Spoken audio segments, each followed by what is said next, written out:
Bien-aimé, quand la Bible dit, cette bonne nouvelle sera annoncée. Alléluia. Ça sera annoncé où? Partout où tu passeras. N'attends pas qu'elle vienne ici à la chair. Il faut aller. L'esprit que vous avez reçu, c'est pour aller faire des nations, des disciples. Il dit commencer par Jérusalem. On va prier. Prions, bien-aimés. Éternel notre Dieu, nous te disons merci. Merci pour ta présence en ces lieux. Saint-Esprit, que tu croisses, que je diminue. Saint-Esprit, que tu parles au travers ta servante que tu as appelée pour te servir. Je ne suis pas mieux que tous ceux qui sont dans cette salle, mais aujourd'hui j'ai trouvé grâce d'être une vase par lequel tu passeras, Seigneur, pour faire passer le message à ton peuple. Oins-moi, Seigneur, oins-moi de ton onction spéciale pour la circonstance, afin que toutes les révélations que tu m'as données puissent, oh Dieu, trouver place dans le cœur et dans la vie de tes enfants. Au nom de Jésus. Amen.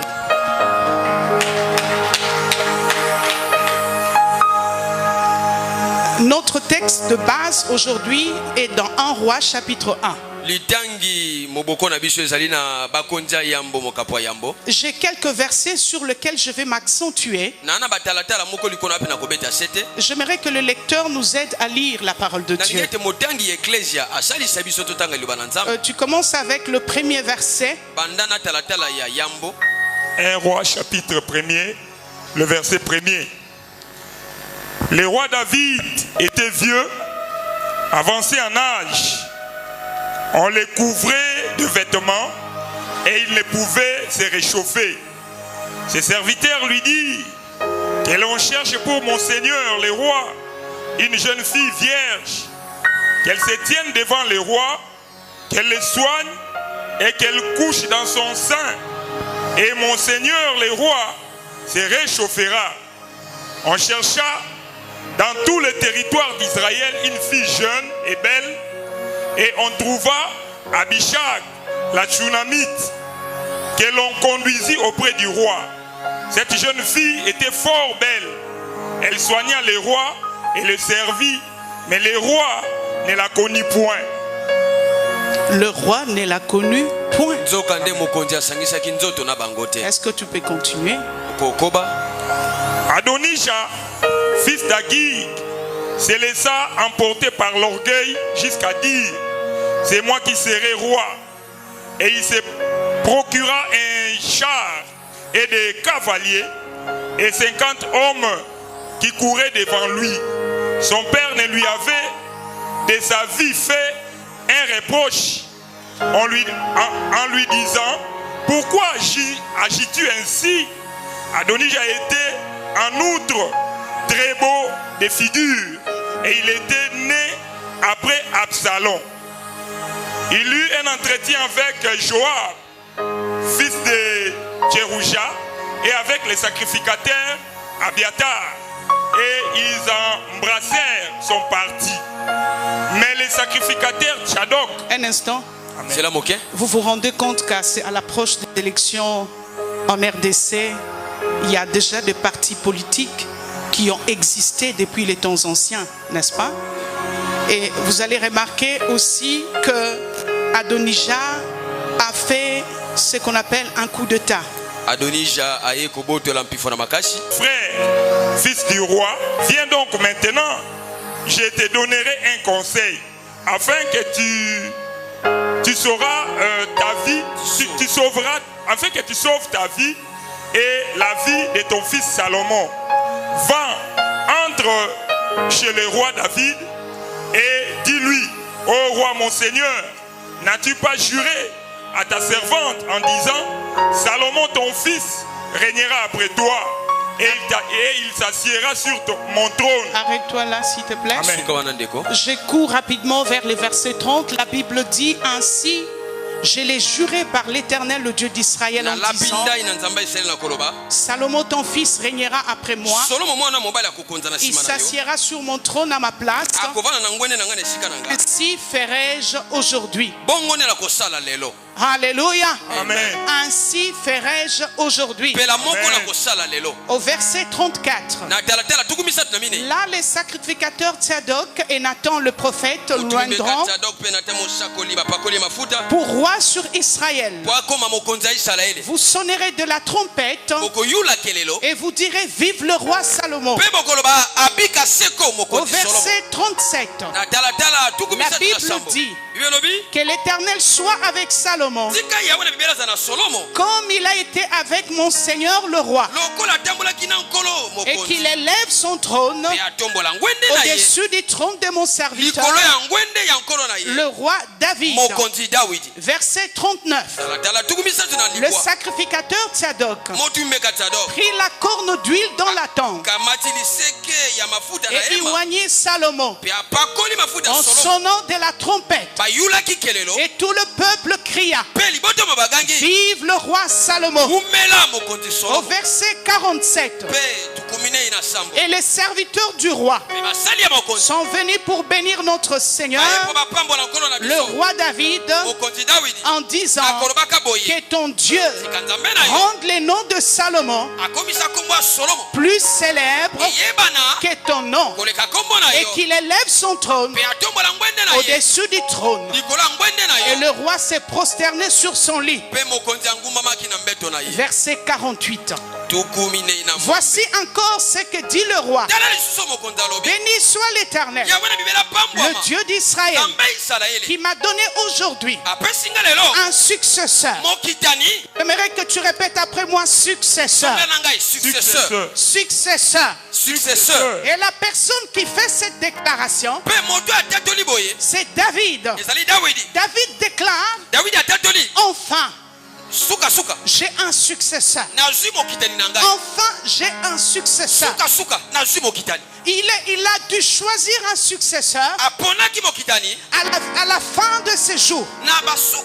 Ça veut dire, dès son vivant, il était en train d'observer tous ses enfants pour voir, est-ce que trouverai-je parmi eux celui qui va me succéder, celui qui pourra régner sur mon trône, celui qui aura une double portion, celui qui fera plus que ce que je fais. Et ces jours-là, il a fait cette déclaration.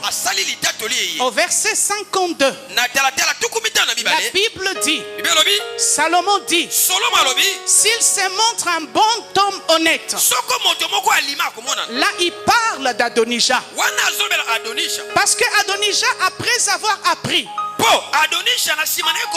que David a reconnu officiellement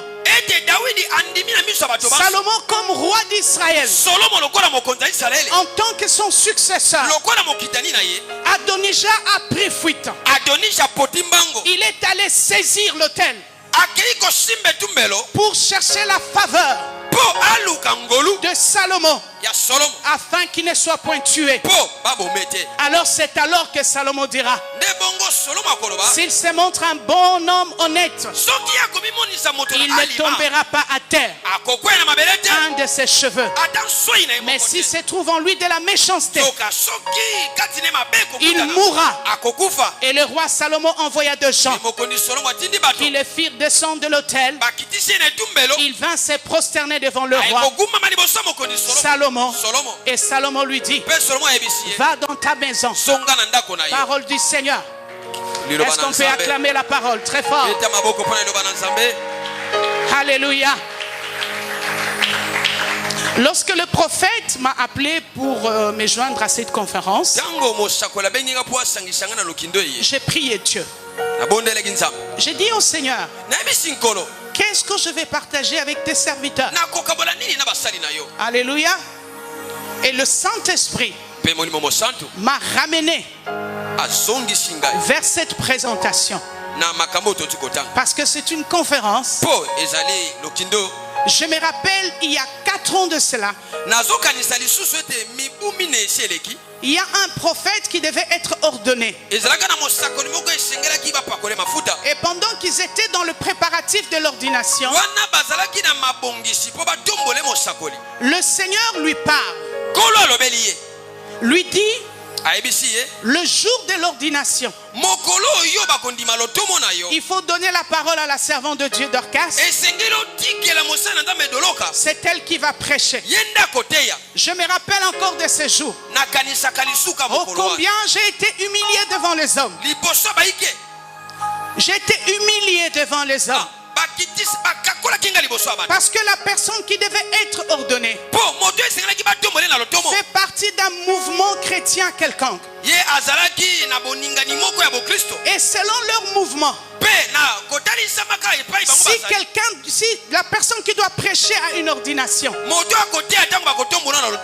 être une personne qui a déjà été ordonnée, qui a déjà porté une toge, alléluia, et qui a une grande église. À l'époque, je n'étais pas encore tout ça. Et quand ce prophète est venu me parler, j'ai dit au prophète, tu es sûr vraiment que Dieu là t'a parlé? Oui, à l'époque je prêchais déjà la bonne nouvelle de Dieu, mais aller prêcher dans une ordination,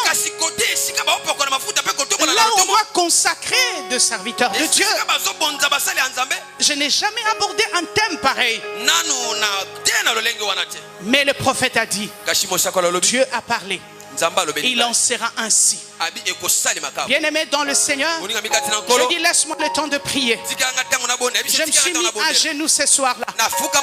J'ai dit au Seigneur, oh Dieu, si c'est toi qui l'as envoyé, et c'est toi qui placeras le parole dans ma bouche.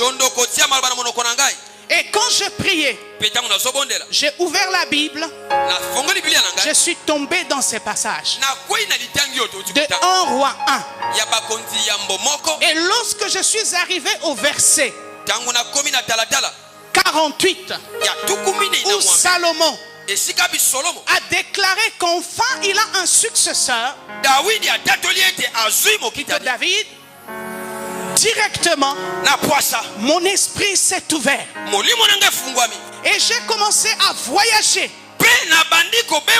en esprit. Le Saint-Esprit m'amène dans l'Ancien Testament, il me ramène dans le Nouveau Testament, il me sort de révélation et j'ai commencé à écrire.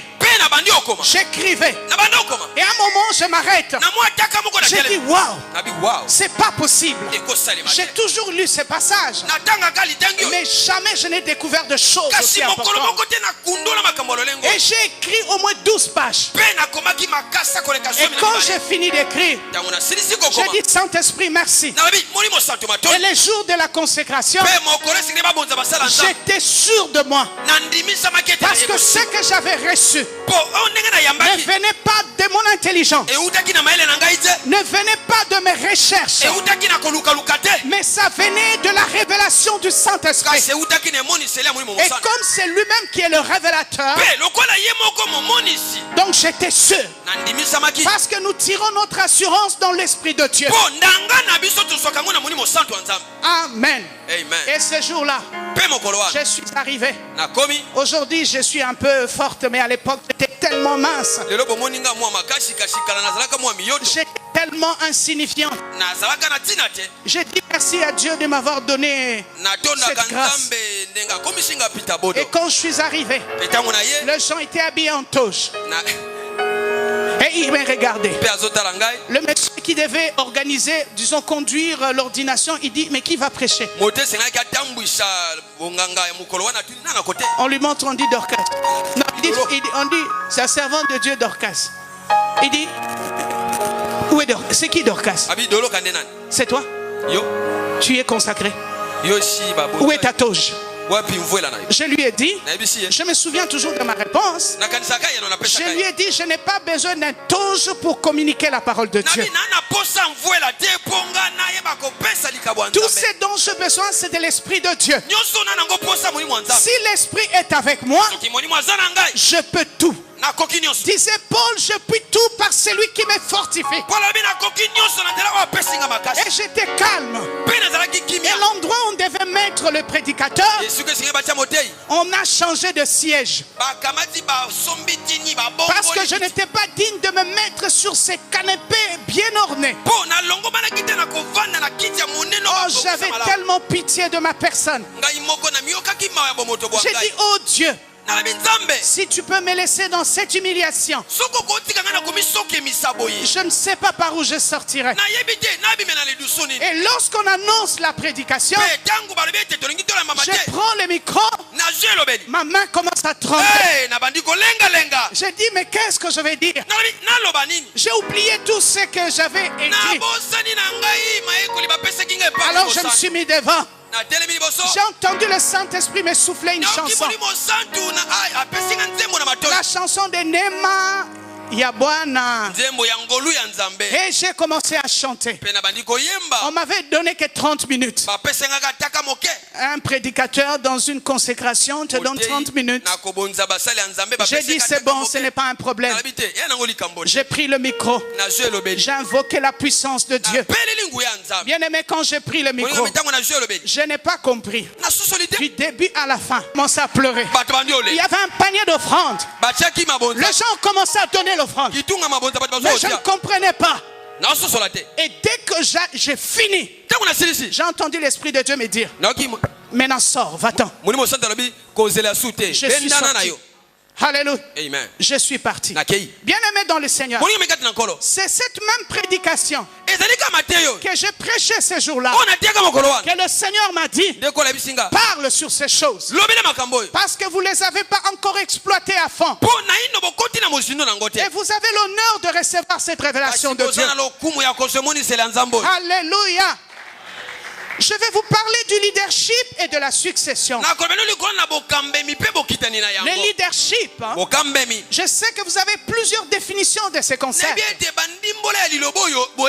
Le leadership, c'est la capacité, selon moi, selon mon expérience, la capacité que possède un homme de fédérer autour de lui un peuple, un groupe de personnes, une nation. C'est ça le leadership. Le leadership est le fait de guider un groupe de personnes vers un but et un objectif bien donné. C'est lui qui exerce le leadership, qui conduit le groupe. On l'appelle leader. Alléluia. Alléluia. J'entends beaucoup de gens se faire appeler leader sans contenu, sans contenant. Un leader est appelé à influencer un groupe de gens. Un leader est appelé à influencer la nation vers un but et un objectif bien précis. Et souvent en management, le leadership est représenté par une pyramide. Vous voyez la pyramide, elle est comme ça. Qu'est-ce que cela veut dire? Un leader qui veut garder son influence doit préparer sa succession. Alléluia. Mais qu'en est-il de la succession? La succession est un processus de remplacement dans un système bien donné pour assurer la pérennité d'une vision. C'est-à-dire toi qui es leader et visionnaire dans cette salle, sache que la mission que Dieu t'a donnée, c'est une mission qui va rester demeurer jusqu'au retour de Jésus. Mais étant donné que le nombre de jours sur la terre ont été limités par Dieu, donc tu dois te préparer dès ton vivant pour qu'il y ait de gens qui vont récupérer cette vision. Et ces personnes vont la continuer jusqu'à ce que Christ reviendra. Alléluia. De nos jours, les gens ont peur lorsqu'on leur parle de la succession. Tu parleras à un homme de sa succession, il te posera la question: tu veux ma mort? Papa, Alléluia. Alléluia. C'est-à-dire, beaucoup de gens, lorsque vous voulez aborder la question de la succession, ils ont l'impression que vous êtes en train de les condamner à la mort. Mais ce n'est pas le cas. Parlons de la succession dans la famille. Vous voulez ouvrir cette parenthèse aujourd'hui. Vous êtes pasteur, mais vous êtes aussi chef de famille. L'église doit traiter toutes les questions qui entourent l'homme. Non seulement des questions spirituelles. La preuve en est que lorsque nous allons finir cette conférence, chacun rentrera chez lui. Il sera dans sa maison face à ses enfants. Le lendemain, il ira travailler. Il sera dans une entreprise ou il sera dans une institution publique. Donc c'est pour dire que l'église doit influencer l'homme dans toute son intégralité. Non seulement en tant qu'un homme spirituel, l'église doit toucher la vie sociale. L'église doit toucher les aspects liés à l'économie. Parce que Christ, quand il est venu sur la terre, il n'est pas seulement venu pour le salut de l'âme. Il est venu pour le salut intégral. L'homme peut être sauvé spirituellement, mais à cause de déséquilibre social, il peut perdre sa foi. Dis Amen. C'est pourquoi dans les missions de l'église, il est prévu la communion fraternelle. La communion fraternelle fait partie de mission de l'église. Aujourd'hui, l'église ne se limite qu'à l'adoration, à l'évangélisation. Tout ça c'est bien, c'est même primordial. Il y a aussi la communion fraternelle. La communion fraternelle nous permet de maintenir la foi. À l'époque de l'église primitive, la Bible dit que les disciples restaient ensemble. Ils partageaient tout ce qu'ils avaient. Tu pouvais aller vendre, tu ramènes le gain et vous partagez. Vous connaissez l'histoire d'Ananias et Saphira, mais ce n'est pas l'objet de ma prédication ce matin. Je voudrais juste revenir pour dire, la famille étant la première cellule de base, influence l'église. Parce que l'église est composée de familles. C'est pourquoi nous touchons premièrement ces choses. Parlons de la succession dans la famille. De nos jours, les parents ne pensent plus à ce qu'ils vont léguer à leurs enfants. On peut être parent pasteur, mais avec aucune vision de succession. Plusieurs vendent leurs biens, sentant leur mort s'approcher. J'ai vu même un père, il a vendu tous ses biens en disant, il a travaillé seul, il doit être le seul à jouir. J'appelle ça de l'égoïsme et de l'irresponsabilité. Combien de pasteurs, quand tu vas sur leur table, il y a de mets succulents. Mais quand tu vas dans l'assiette de leurs enfants, tu te demandes si l'esprit de pauvreté est passé par ici. C'est l'irresponsabilité. Vous direz peut-être que je l'ai dit parce que je suis une femme. Non, non, non. Vous direz que je le dis parce que je suis une femme. Non, mais ce sont des points importants qui peuvent influencer votre ministère. Si vous ne traitez pas les questions de famille, votre famille sera en déséquilibre. Et je me rappelle encore de mon père. Alors qu'il devait mourir, il savait que sa maladie était incurable. On lui a apporté Jésus. Il dit non, Jésus est injuste. Que son âme repose en paix. Mais mon père, il a vendu. Et il était resté que 2 maisons. Juste au moment où il voulait encore signer l'acte de vente, l'ange de la mort l'a attrapé. Aujourd'hui je vous parle. Il n'avait pas préparé la succession, mais c'est la dislocation dans la famille. La famille est dispersée. C'est une série de procès dans la famille. C'est pour dire l'Église doit se pencher aussi sur ces questions. Parce que ceux qui ne sentent pas la mort arriver seront surpris. Et les enfants seront des délinquants. Et aujourd'hui, vous remarquez qu'il y a beaucoup d'enfants dans la rue. Et si vous regardez les statistiques des enfants dont les pères sont décédés et dont les familles les ont expulsés, le statistique peut dépasser même plus de 50%. Mais c'est quelque chose que nous, en tant que serviteurs de Dieu, nous ne devons pas vivre ces choses. Donc, il faudrait que le jour où l'ange de la mort vient te chercher pour t'amener vers Dieu et que tu sois déjà prêt à laisser un héritage à tes enfants.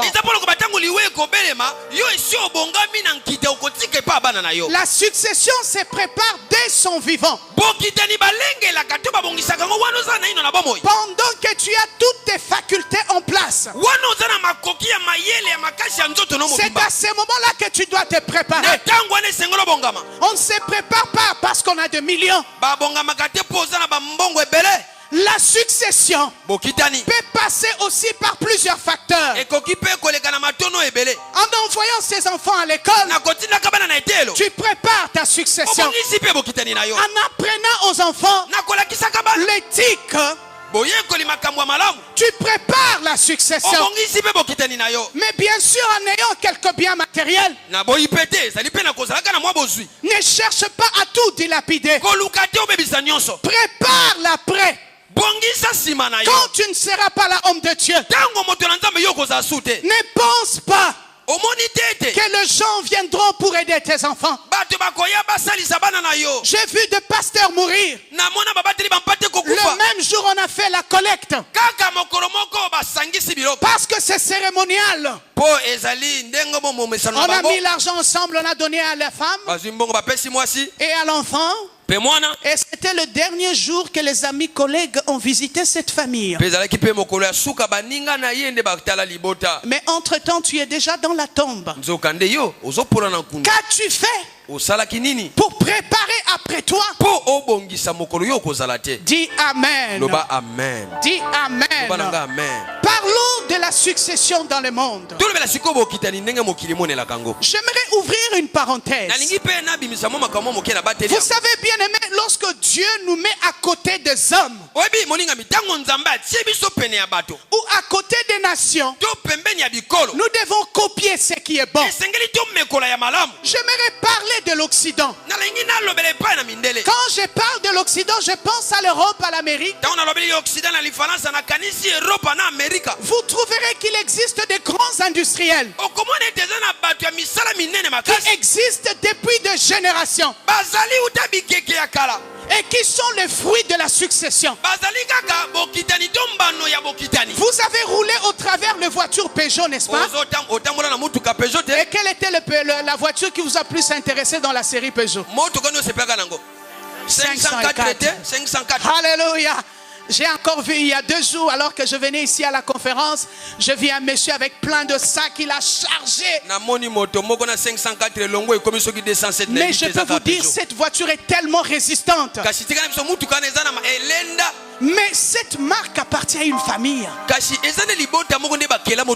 fait des générations et des générations que ce groupe industriel passe de père en fils en petit-fils.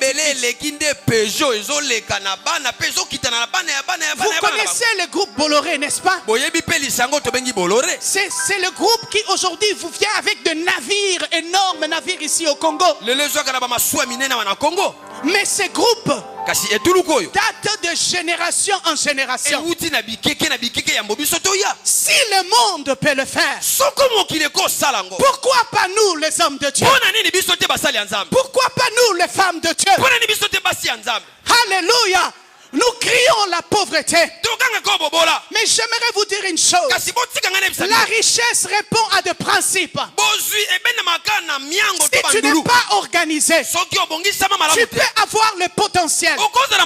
Mais si tu ne t'organises pas, la richesse ne viendra pas.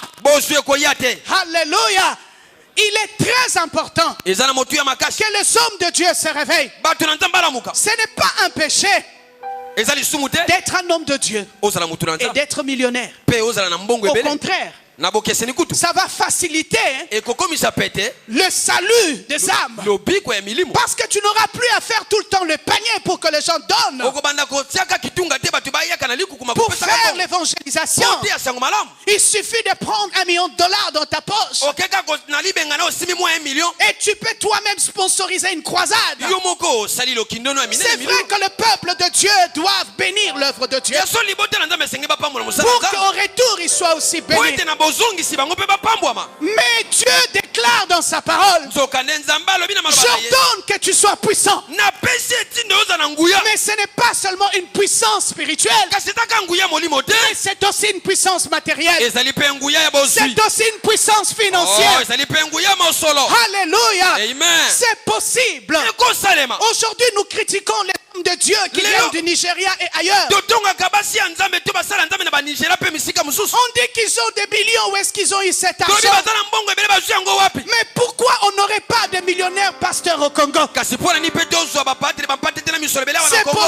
C'est-à-dire lorsqu'on verra les actes que tu es en train de poser, on sent que la main de Dieu est avec toi. C'est possible. C'est possible. Et après la Deuxième Guerre mondiale, bien-aimés, tous les pays européens se sont mis ensemble au travers un plan Marshall pour pouvoir relever l'Europe. Mais pourquoi cela n'est pas possible dans l'église du Seigneur? Si le monde peut se mettre ensemble, pourquoi pas l'église corps du Christ? Si l'Occident aujourd'hui est développé, chaque jour nous montons dans les avions pour aller passer des vacances là-bas. Mais c'est le fruit de l'association dans le but de développer cet État. L'Occident, après la Deuxième Guerre mondiale, avait une crise plus que le Congo. Mais de païens ont relevé l'économie. Alors que le premier entrepreneur est notre Dieu le Créateur. Il est la première personne qui a pu transformer sa parole en richesse. Par sa parole, il a créé la faune et la flore. Et ce Dieu est en toi. Ce Dieu est en moi. Pourquoi est-ce que tu ne peux pas aujourd'hui relever le défi? Les hommes de Dieu doivent relever ces défis. Il faut qu'on aille au sein, je cite notre plateforme, le christianisme authentique. Nous devons avoir une banque qui appartient au christianisme authentique. Et dans cette banque, ce sont des pasteurs qui sont des associés et des actionnaires. Et nous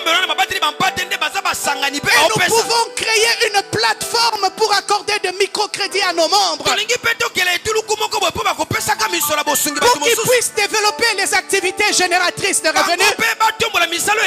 Nous aurons préparé la succession. Parce que si aujourd'hui dans l'église il y a le colportage,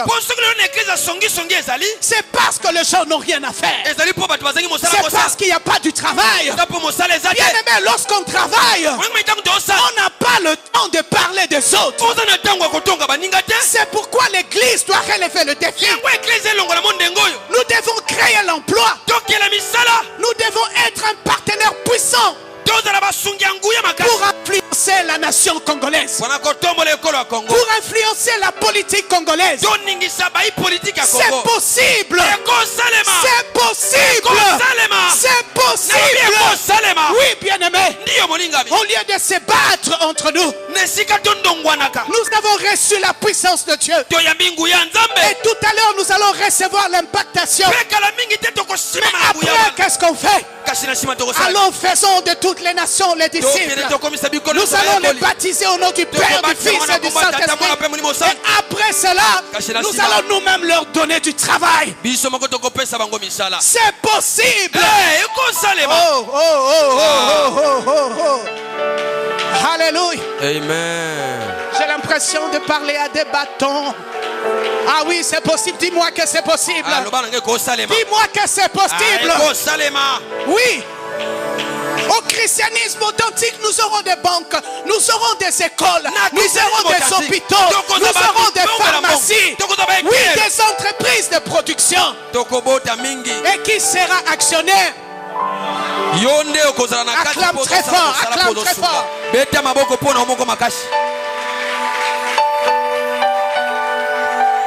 Parlons des institutions privées. Vous remarquerez que certaines entreprises, lorsque une personne est malade, son absence bloque le fonctionnement de l'entreprise. Vous le savez, n'est-ce pas? Vous l'avez déjà remarqué, n'est-ce pas? Même à l'église, est-ce que je me trompe? Je me trompe? Dans vos églises, comment ça se passe? Bien-aimé, vous devez ôter l'indispensabilité. Dans ton église, nul n'est indispensable. Il n'y a que Dieu qui est indispensable. L'église doit produire des hommes capables de remplacer le système en cas d'absence. Oui. Un homme de Dieu, tu ne peux pas focaliser tes efforts sur une seule personne. Le meilleur modèle de leadership que Dieu nous a donné, c'est le leadership mosaïque. Alléluia. Nous devons partager le travail. Nous devons choisir des équipiers. Pour la même tâche, tu peux avoir même 10 personnes. S'il n'est pas là, l'autre peut remplacer. S'il n'est pas là, l'autre peut remplacer. Et vous verrez qu'il n'y aura plus de rébellion dans l'église. Parce que les gens se rebellent parce qu'ils se sentent importants, indispensables. Et les jours où vous avez besoin de lui, il fait semblant, il fait exprès, il vient en retard. Parce qu'il est le seul à jouer au clavier. Il faut qu'il y ait 20 clavéristes dans vos églises. Ah oui. Il faut qu'il y ait 100 modérateurs. Il faut qu'il y ait autant de prédicateurs. Il faut que l'indispensabilité quitte l'église. La succession est très très importante. Alléluia. N'attends pas quand tu vas sentir que tu es malade, tu commences à préparer la succession. Jésus l'a fait avant même de passer par la croix. Oui, il les a préparés avant sa mort et sa résurrection. Il a envoyé d'abord Pierre dans une petite mission. Allez libérer cette ânesse. Mais s'il y a un problème, dites-leur c'est moi qui vous ai envoyé. Tu dois avoir de pierres autant dans ton église. Même s'ils sont faibles, utilise-le. Parce que Pierre a vu la résurrection de Jésus. Mais il a renié Jésus. Et malgré cela, après la résurrection, Jésus est allé le chercher. Ça veut dire quoi? Il était disciple, mais il avait une faiblesse. Ah, oui. Nous n'avons pas. Alléluia. Alléluia. Nous n'avons pas des hommes parfaits. Nous, quand on a commencé Wealthy Place au Congo, Wealthy Place au Congo, l'église au Congo, ça s'appelle Wealthy Place Church.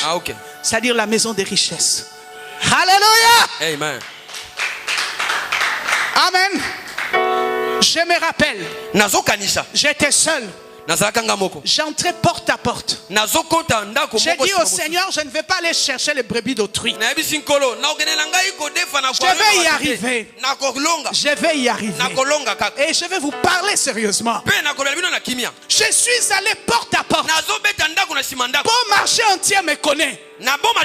Je suis entré maison par maison. Et mes enfants qui sont ici, j'ai été le chercher aussi. Et quand je suis allé le chercher, c'était des jamousquetaires. Alléluia. Amen. C'était des Yankees. C'était des Pomba. Alléluia. Est-ce que vous pouvez vous lever un peu? Lui, il a un peu de biceps. Hein? C'est parce qu'il continue à torer. C'est important de le faire aussi pour se défendre un peu. Alléluia. Je suis allé le chercher. Je les ai pris. Je les ai fait asseoir. Je les ai formés. Je leur ai appris le béaba de l'évangile. Je les ai mis à l'épreuve. Je les ai mis parfois pour prêcher. Combien de gens nous ont critiqués? Oh, cette église-là, il n'y a que des jeunes. Alléluia. Et quand on critique, je dis oui, laissez-les là. Comment il apprendra? Il faut qu'il tombe. Un enfant, si tu l'empêches de marcher, il ne marchera jamais. Alléluia. Marchez, laisse-le. Il fait des erreurs, laisse-le. Et jusqu'à ce qu'il va se relever, ses pieds vont devenir forts. Bien-aimé dans le Seigneur, quand Daddy est venu, quand il a eu la prière avec les enfants, parce qu'il est venu voir le fruit du travail, il a prié avec eux. J'ai aimé son commentaire. Il dit, mais cette équipe, c'est une bombe atomique. Alléluia. Amen. Parce que il fallait préparer une succession. Aujourd'hui, je peux me reposer 3 ans après. Ces enfants, ils font tout. Alléluia. Tous ils font l'évangélisation, tous ils font l'intercession, tous ils prêchent, tous ils font tout. Si tu fais quoi que tu te mets de côté, il y a quelqu'un d'autre. Parce que la succession exige aussi la discipline. Alléluia. Oui, j'anticipe un peu, mais je vais aller vite parce que je vois déjà comment le prophète Élie me regarde. Alléluia. J'étais en train de dire que ces problèmes de succession, c'est pas seulement dans des entreprises. Vous les trouvez même sur le plan politique. Vous allez voir un ministre, quand il quitte son poste, il amène le véhicule, il amène le dossier, il amène tout. Tout ce qu'il lui reste à faire, c'est d'amener les bâtiments. Heureusement, le pauvre bâtiment ne se déplace pas. Alléluia. Et chaque fois, c'est un éternel recommencement. C'est pourquoi les choses ne marchent pas. Il faut un esprit de continuité. La succession exige la continuité. Pour que la vision arrive à son terme. Dis Amen. Dis Amen. Ces problèmes-là. Maintenant, j'atterris dans l'église corps du Christ. Je vais m'y attarder un tout petit peu. Parce que c'est ici où se trouve le vrai problème. Je disais que ce problème qui est très répandu dans le monde, dans les entreprises, dans des familles, est accentué dans l'église corps du Christ. Je m'explique. Beaucoup de serviteurs de Dieu que nous sommes, remplissons de salles. Alléluia. Nous aimons remplir de salles. Est-ce que vous comprenez? Mais qui remplissent nos salles? allons voler le travail de ceux qui ont souffert pour faire de ces personnes ce qu'ils sont devenus. Je dénonce et je condamne. Alléluia. Je dénonce et je condamne. Tu ne peux pas préparer ta succession avec les enfants d'autrui. Toi, tu vas aller chercher à donner l'héritage aux enfants du voisin, alors que tu as une femme qui a la possibilité de mettre au monde. L'église a la capacité de produire. Parce que le Saint-Esprit est le chef de l'église. Le Saint-Esprit est capable de multiplier. Moi, quand Dieu dit à Adam et Ève, soyez féconds et multipliez, il dit remplissez la terre. Dieu ne faisait pas confiance à Adam et Ève, mais il faisait confiance à l'esprit qu'il avait soufflé en eux. L'esprit qu'il avait soufflé en eux avait la capacité de reproduction. Bien-aimés dans le Seigneur, il est temps que nous arrêtions à remplir nos églises avec les enfants de voisins. Dis Amen. Et dis Amen. Dis Amen. Vous savez, Pierre, avant la résurrection, il avait régné Jésus, n'est-ce pas? Oui ou non? Le même Pierre qui avait régné Jésus, quand l'Esprit de Dieu, le jour de la Pentecôte, est descendu sur lui, le même Pierre qui avait régné Jésus, il a témoigné au Jésus. La Bible dit plus de 3000 personnes ce jour-là ont entendu la voix de Dieu au travers la bouche de Pierre. Le jour où il a régné Pierre, c'était devant une femme qu'il avait identifiée, devant une personne. Mais quand l'Esprit est venu, il a déclaré la seigneurie de Jésus devant de milliers et de milliers de personnes. C'est dont vous avez besoin. C'est la puissance du Saint-Esprit. Alléluia. Alléluia. Serviteur de Dieu, la réussite d'une bonne succession passe premièrement par la production de ses propres enfants spirituels. Alléluia. Vous êtes fâchés? Amen. Vous êtes fâchés? Vous voulez que je m'arrête? Je continue. Ouais. On va partager ce que le Saint-Esprit m'a donné. La première chose qu'il faut faire, si vous voulez réussir votre succession, il faut produire vos propres enfants spirituels. Il faut investir votre temps. Votre temps. Investis-le dans vos enfants. Où sont vos enfants? Vos enfants sont dans la rue. Ils sont dans des bars. Moi, quand j'entre dans un taxi, bien aimé, quand la Bible dit cette bonne nouvelle sera annoncée, alléluia, ça sera annoncé où? Partout où tu passeras. N'attends pas qu'ils viennent ici à la chair. Il faut aller. L'esprit que vous avez reçu, c'est pour aller faire des nations, des disciples. Il dit commencer par Jérusalem, c'est-à-dire votre entourage. Regarde dans ta maison, regarde dans ton quartier. Il y a des païens. Ils fument la cigarette, ils prennent de l'alcool. Ce sont vos futurs enfants. Dis à ton voisin, tes futurs enfants sont dans la rue. Non, je n'ai pas bien entendu. Dis aux voisins, arrête les opérations d'importation des enfants d'autrui. Arrête l'importation. Tu as la matière première suivante. Tu as toi. Tu as le Saint-Esprit. Tu as la parole de Dieu. Si tu mélanges les deux, tu peux produire tes enfants spirituels. C'est possible. Dis à ton voisin, c'est possible. Si réellement tu as l'appel de Dieu, tu dois être un bon évangéliste d'abord.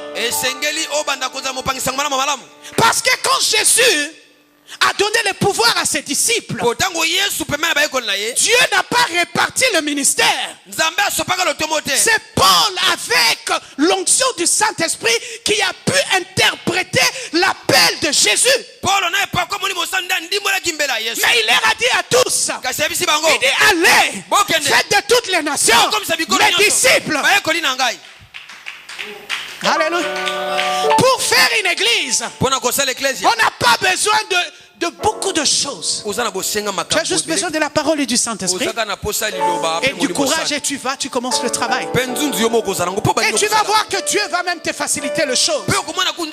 Ça dit qu'il va t'amener des gens dans des négociations ou des dossiers où tu sens que là vraiment il faut que la parole passe. Mais il y a des gens qui sont des pasteurs mais qui n'ont jamais aujourd'hui depuis une semaine même pas évangélisé une personne. Les taxis que vous prenez là, là où tu es entré là, les gens que tu as rencontrés là, ce sont tes futurs enfants. Alléluia. N'attends pas les enfants des autres. Les enfants des autres deviendront des rebelles chez toi parce qu'ils n'ont pas ta sémence.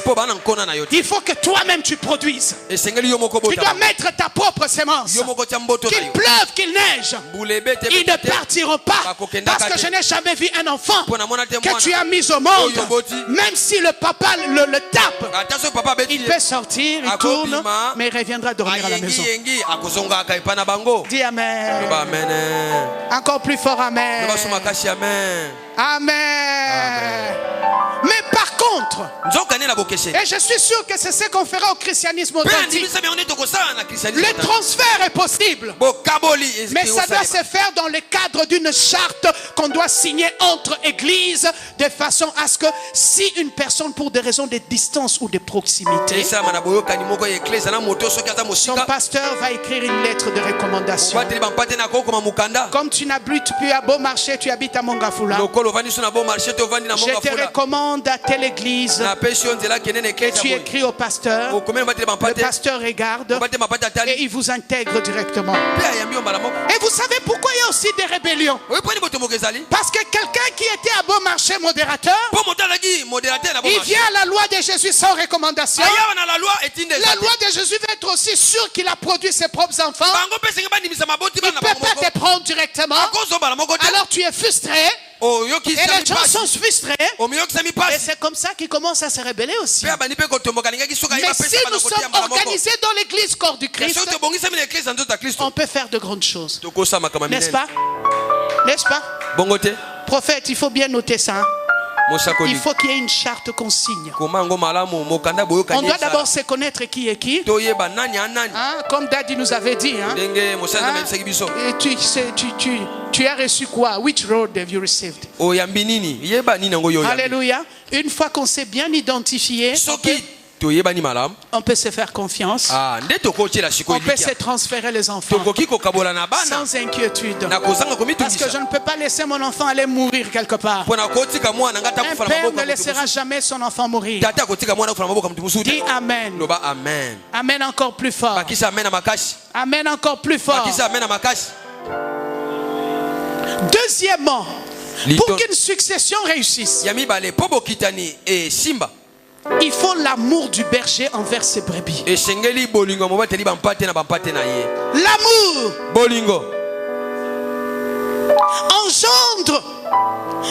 engendrer exige l'engagement. Nous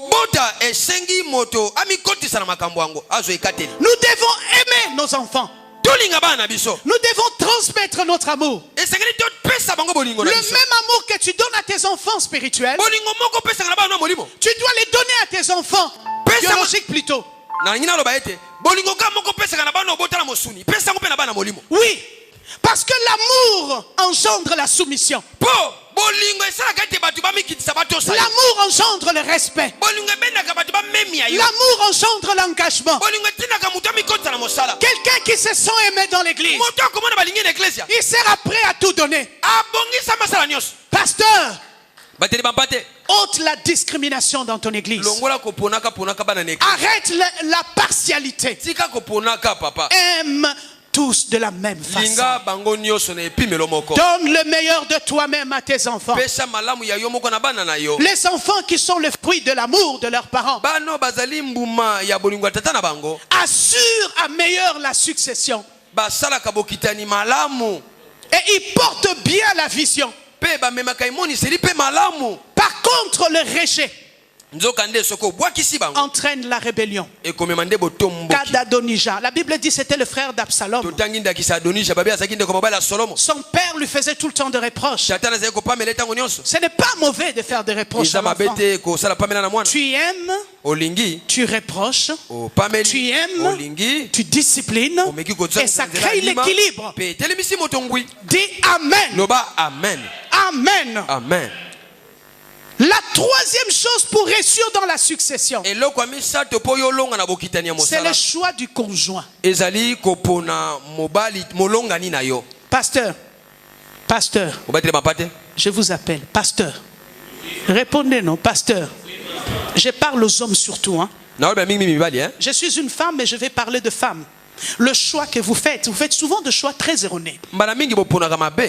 Est-ce que savez-vous que le choix d'une femme peut influencer négativement la survie de votre ministère? Tu ne dois pas choisir une femme par l'apparence extérieure. Bien que ça compte, n'est-ce pas? Mais le choix doit d'abord être spirituel. Il faut écouter Dieu dans le choix de la femme. J'ai entendu des pasteurs prêcher. Il dit que Dieu ne cherche plus de femmes pour le genre. Depuis que Ève s'est mal comportée. Et ils disent même que Dieu s'est retiré dans le choix. Mais ça c'est de l'abomination. C'est Dieu qui a institué le mariage. C'est Dieu qui a vu qu'il n'était pas bon que l'homme soit seul. C'est Dieu qui a décidé d'endormir l'homme pour tirer la femme de sa côte. Et la Bible dit il a tiré de la côte ici. Est-ce que vous savez que les côtes protègent les poumons? Est-ce que vous le savez? Et vous savez qu'une personne pour vivre, il doit inspirer et expirer. Et lorsque vous inspirez, vous ne respirez plus, on déclare que vous êtes cliniquement. Mais lorsque vous inspirez, vous expirez, on dit que vous êtes vide. Donc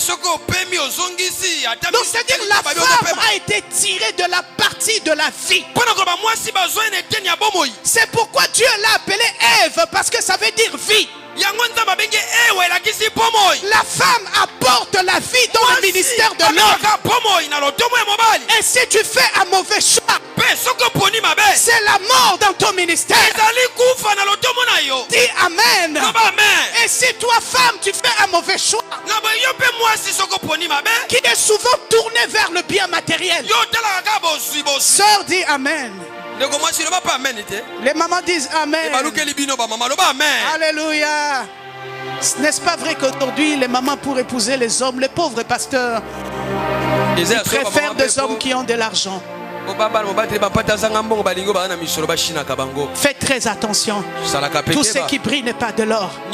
L'argent vient et part. La vie est faite de haut et de bas. La vie est faite des épreuves, de tentations et de gloire aussi. Choisis l'homme selon la conviction du Saint-Esprit. Alléluia. Choisis la femme selon la conviction du Saint-Esprit. Et lorsque tu seras maintenant convaincu, si tu vas au marché, Il y a des pannes qui coûtent $10, tu peux la changer. Il y a des cabellos, tu peux la modifier un peu. Il y a des crèmes, tu peux arranger sa peau. Tu peux l'envoyer à l'école, elle peut étudier. Alléluia. Mais d'abord, le choix doit être spirituel. C'est pourquoi il y a beaucoup de divorces aujourd'hui. À cause des mauvais choix. Le mauvais choix que nous avons fait, alléluia, peut impacter la succession, la vie et la vision. La quatrième chose pour la survie de la succession, c'est la formation et l'éducation de vos enfants que vous avez accouchés spirituellement. L'église est remplie aujourd'hui des hommes avec onction mais à éthique zéro. Un homme, quand il monte sur la chair, il prêche, le ciel s'ouvre, mais quand il descend, il est très impoli. Il n'a pas de savoir-vivre. Il arrive, c'est quelqu'un, il ouvre son frigo sans demander l'autorisation. Alléluia. Et quand il vient, il donne la prophétie. Il doit s'assurer de l'accomplissement de la prophétie pour récupérer l'offrande du prophète. Est-ce que savons-nous que la prophétie vient de Dieu? Mais l'accomplissement de la prophétie dépend de l'homme qui reçoit la prophétie. Ça ne dépend pas du prophète. Tu peux recevoir une prophétie, mais tu n'es pas le gestionnaire de la prophétie. L'accomplissement de cette prophétie dépend de la relation ou la communion de la personne avec Dieu. Et ce que tu dois faire pour veiller à ça plutôt, enseigne à cette personne la parole de Dieu. Amène-le à la conversion. C'est alors qu'il verra la main de Dieu. Arrêtons de vendre le don que Dieu nous a donné. Arrêtons de faire le commerce avec le don de Dieu. Dieu est capable de nous bénir parce que l'or lui appartient. Il dit l'argent m'appartient. Il dit encore un peu de temps. Tout ce qui te demande, il dit travaille. Alléluia. La cinquième chose pour la réussite de la succession, c'est investir dans la prise en charge sociale. Après avoir nourri la foule par la parole,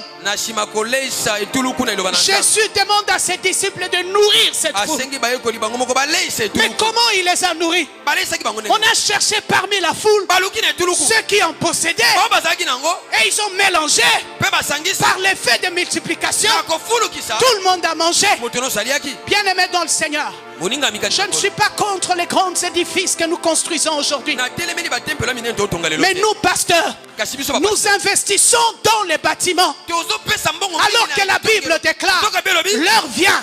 Elle est déjà venue. Où les vrais adorateurs adoreront le Seigneur en esprit et en vérité. Et Paul qui continue à dire que nous sommes le temple du Saint-Esprit. Le temple de Dieu, c'est l'homme. Il faut bâtir l'homme. Il faut construire la vie de l'homme. C'est là où siège Dieu. Dieu ne siège pas dans les bâtiments. Ce n'est pas mauvais de se couvrir comme ça. Ce n'est pas mauvais de se couvrir. C'est bien d'avoir une tente. Mais nous ne pouvons pas mettre $1 million dans un bâtiment pendant que dans l'église il y a des enfants qui n'étudient pas, il y a des veuves qui n'ont pas de moyens, il y a des chômeurs. Alléluia. Avec $1 million, on peut commencer une entreprise, on peut donner du travail aux frères et l'église va en profiter. Je te pose une question. Quand tu rêves ces grands bâtiments qui ressemblent à l'arc-en-ciel, est-ce que c'est pour ta gloire ou la gloire de Dieu? Alléluia. Je te pose cette question. Il y a un pasteur dans la ville. Un jour, j'étais dans son église. J'ai prié, il m'avait invité. Le Seigneur m'a dit de lui dire l'argent là qu'ils veulent construire, qu'ils envoient des missionnaires. en province, qu'ils aillent gagner des âmes. Bien-aimés dans le Seigneur, je ne suis pas contre les grandes baptises, mais ça crée l'anonymat. Tu vas voir que dans une même église, les gens ne se connaissent pas. Quand celui-là a un problème, l'autre ne sait pas. Les grandes églises tuent la communion fraternelle. Les grandes baptises tuent la communion fraternelle. Mais qu'est-ce qu'il faut faire? En l'instar du grand bâtiment, il faut créer les cellules de maison. Il faut rassembler les frères de l'église dans des maisons. Comme Paul l'a fait. Paul a été le bon modèle. Faites des écoles bibliques, maison.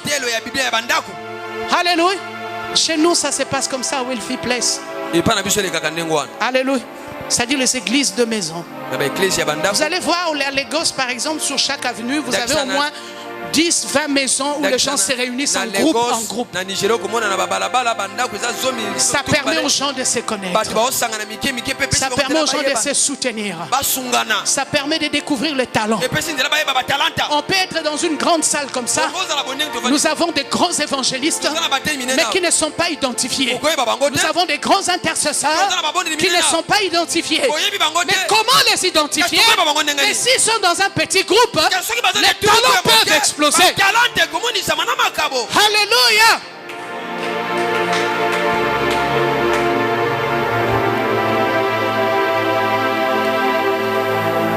Sixièmement, il faut suivre le modèle de Jésus pour bâtir son ministère. Si vous voulez réussir la succession, suivons l'exemple de Jésus. Aujourd'hui, nous, pasteurs, vous savez pourquoi il y a la frustration, la jalousie? On se met du poison. Mais comment Élie a fait pour avoir tout ça? S'il pouvait te donner la vidéo de quand il a commencé. Il a commencé dans une maison. Alléluia. La maison, il a commencé à prier seul. Bien aimé dans le Seigneur, Jésus allait dans la foule pour sortir, former les disciples. Mais nous aujourd'hui, on va commencer avec des foules à l'église. C'est pourquoi nous allons importer les enfants par-ci par-là. Nous devons aller dans la foule, chercher les gens, les amener et les former.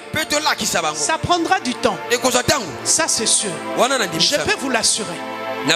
Parce que dans le temps où vous bâtissez, il y a de ceux qui vont venir, après ils vont disparaître, les nouvelles vont venir, ils vont disparaître, après d'autres vont venir, mais il faut persévérer. Celui qui construit une maison en étage, il doit commencer par la fondation. Et plus vous voulez aller très loin, vous devez aller plus bas dans la fondation. Et ce n'est pas en un jour que l'immeuble va apparaître. C'est que vous faites comme travail, d'aller puiser dans la rue, d'aller puiser dans la foule pour venir former. Un jour vous serez surpris, il y aura une explosion et il y aura beaucoup de gens. Bien aimés dans le Seigneur, la succession a beaucoup d'exigences. Alléluia. Septièmement, pour réussir la succession, il faut écouter la voix de Dieu. Tu dois écouter la voix de Dieu. Dans le leadership et la succession, ce n'est pas la question de qui vous appréciez pour vous remplacer, mais c'est plutôt de celui que Dieu a choisi. Vous ne pouvez pas préparer votre succession avec des sentiments. Il faut les préparer avec l'Esprit de Dieu. Joseph a amené ses deux enfants, Manassé et Ephraïm, devant son père Jacob. Pour Joseph, c'est Manassé qui devait recevoir la bénédiction. Mais Jacob a pris sa main droite. Il a posé sur Ephraim. Joseph a même désisté. Il a dit, comment tu peux le faire? Son père lui dit, je sais ce que je fais. Parce qu'il a écouté la voix de Dieu. Il dit, Manassé sera béni. Mais celui que j'ai choisi, c'est Ephraim, homme de Dieu. Ouvre ton oreille spirituelle pour prendre la personne. Ce n'est pas celui qui est venu avant dans l'église qui nécessairement deviendra ton successeur. Non. Dieu peut choisir qui il veut. Il peut prendre quelqu'un qui est entré aujourd'hui. Mais il te dit c'est celui-là qu'il faut préparer. Mais si tu es à l'écoute de Dieu, tu verras, tu réussiras. Huitièmement, il faut introduire la discipline dans l'organisation ecclésiastique. Alléluia. Il faut la discipline. Vous connaissez l'histoire de Élie. Élie avait laissé ses enfants profaner l'autel de Dieu. Vous connaissez les conséquences. Même si vous aimez vos enfants, quand il faut les punir, les sanctionner, faites-le. Il y a beaucoup de pasteurs qui ont peur de suspendre. Oh, si je suspends, ils vont partir, je n'en ai pas assez. Bien aimé, même si tu les suspends, tu es capable de susciter des pierres.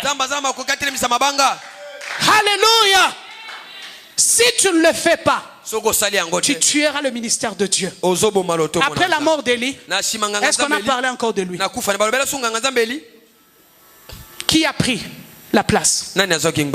Pasteur, qui a pris la place? La succession d'Élie, c'était qui? Qui? Samuel. Est-ce qu'il venait de Élie? Mais Dieu l'a envoyé quand même chez Élie pour récupérer le manteau. Faites très attention, pasteur. Ne sois pas dans le cas d'Élie. Ne sois pas ce pasteur qui laisse l'indiscipline régner dans son église. Tu peux croire que tu es encore en vie alors que Dieu t'a déjà retiré.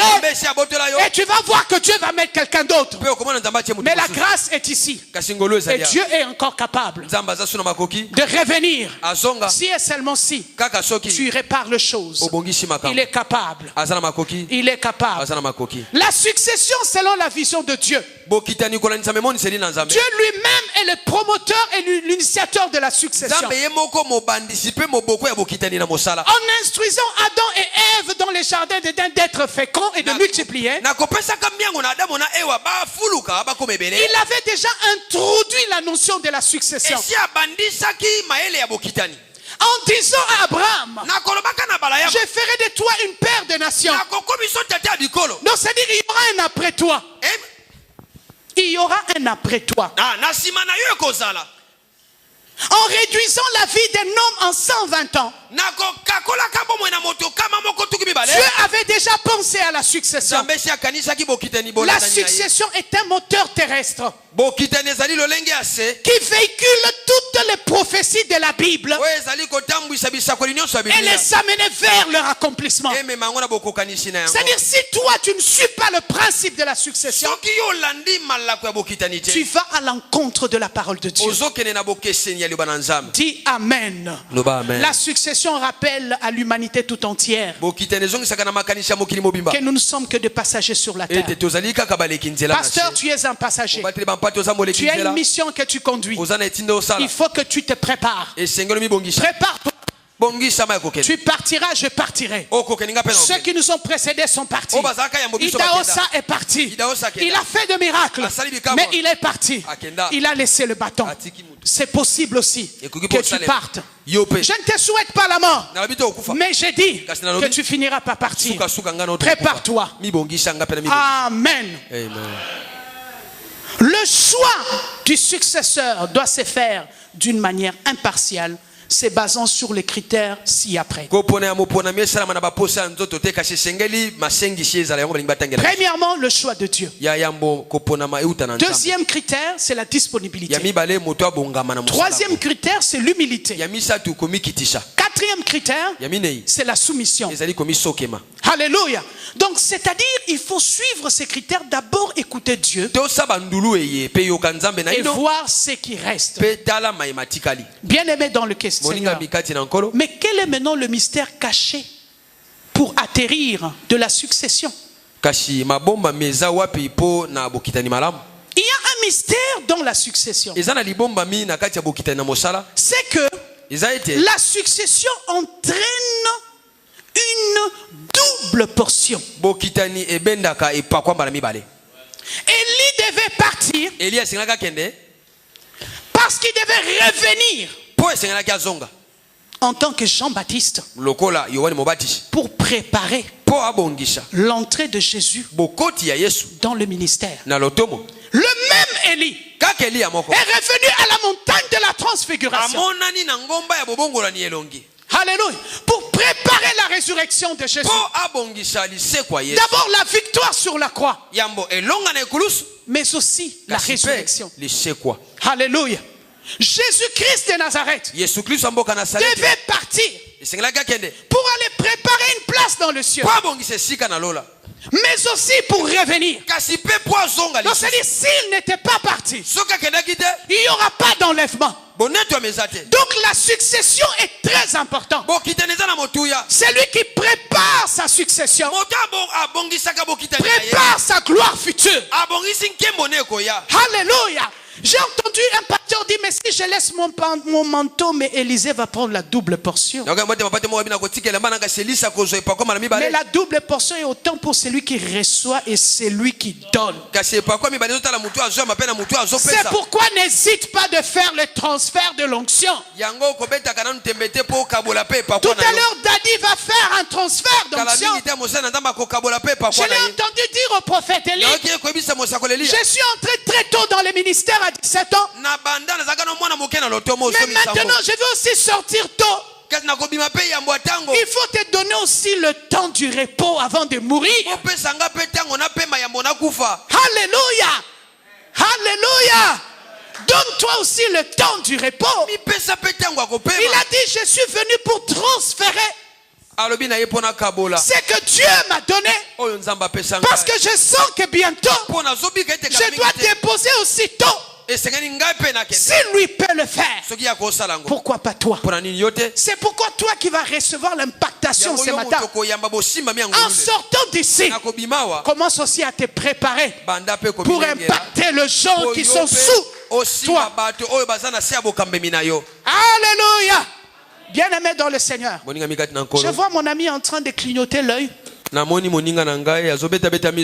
Alléluia. Est-ce que ce que je vous ai dit n'est pas important?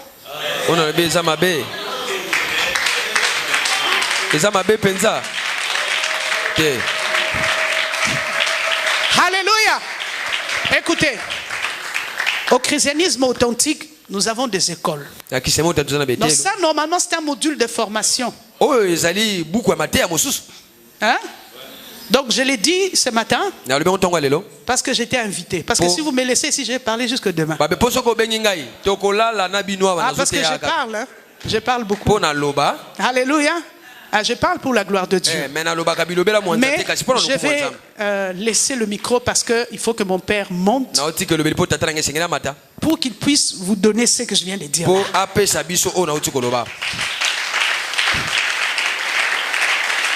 Alléluia. Donc il faut qu'il monte. Moi je vais descendre pour recevoir aussi. Et après que nous ayons reçu ce transfert, nous continuerons la formation au christianisme authentique. Parce qu'il y a des choses après. Après l'impactation, il y a des choses que nous devons encore apprendre. Que le Seigneur vous bénisse.